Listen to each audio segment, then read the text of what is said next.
set in place I don't devices think and he's just institutions talking with about one goal in Brazil. mind, to make sure that the He's tyranny talking will about not happen Scotland, again. Elon Musk. Am I right? But tyranny is like a virus. They always find a way to adapt and use whatever was put in place to make sure it goes to power again. And they are learning how to do that even with our institutions, with Supreme Court, judiciary, parliament, executive, everything. They were able to find a way. They adapted again. Brazil is today maybe the battleground for this new kind of dictatorship. A dictatorship that identifies as a democracy. Because nowadays, nothing is what it really is. It's what it identifies as. This is the crazy world we're living in.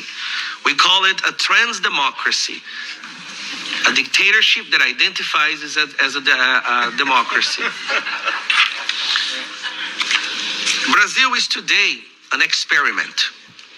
It's a laboratory of how to implement a dictatorship disguised as a free country, as a democracy. And if it succeeds in Brazil, make no mistake, it will succeed everywhere else in the world. I see that in many other countries, they are already trying and they are already experimenting what is happening in Brazil. And Brazil is one of the biggest countries in the world. It is the biggest country in Latin America. It is the biggest Christian country in Latin America.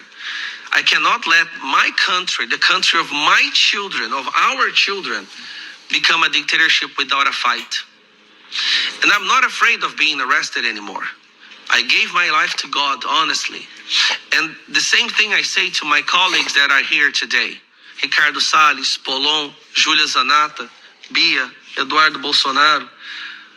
We know that just by being here, going back to Brazil will be a risk. We know that there is a big chance that we will lose our freedom, but we don't care about losing our freedom as long as we fight for the freedom of our future generation, of the people of Brazil. That's why I really want to thank you again, Mr. Rob Herman, for giving us a platform, for listening to what we have to say. I don't know if we'll have to travel the world with this message, but we cannot let Brazil become a dictatorship. And when I say become, it's to be recognized as one, because it already is. We have here today a journalist, Sergio Tavares, journalist from Portugal who went to Brazil to cover a protest against what's happening in Brazil. He was almost arrested at the airport. The questions that the federal police asked him was, what do you think of Alexandre de Moraes? Do you like the Supreme Court? Who did you vote for?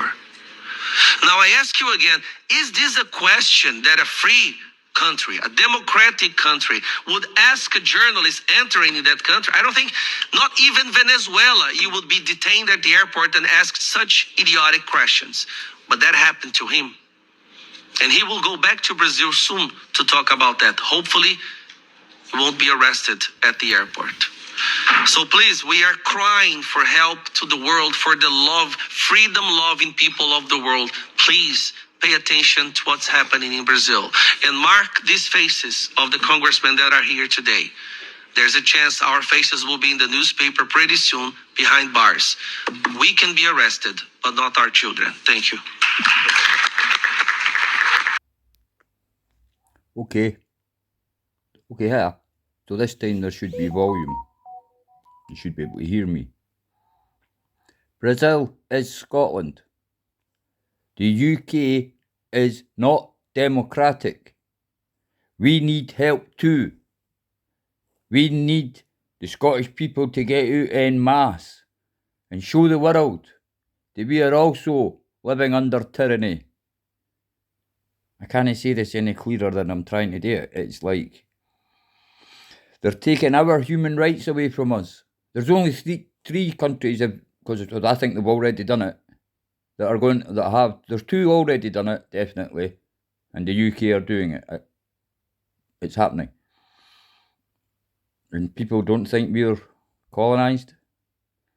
We don't have a right to freedom of expression. We don't have a right to say that this is our country. The UK is made up of 4 countries. Brazil's just one country. There's one country running 4 countries. Don't tell me the UK is not a tyranny. That's all.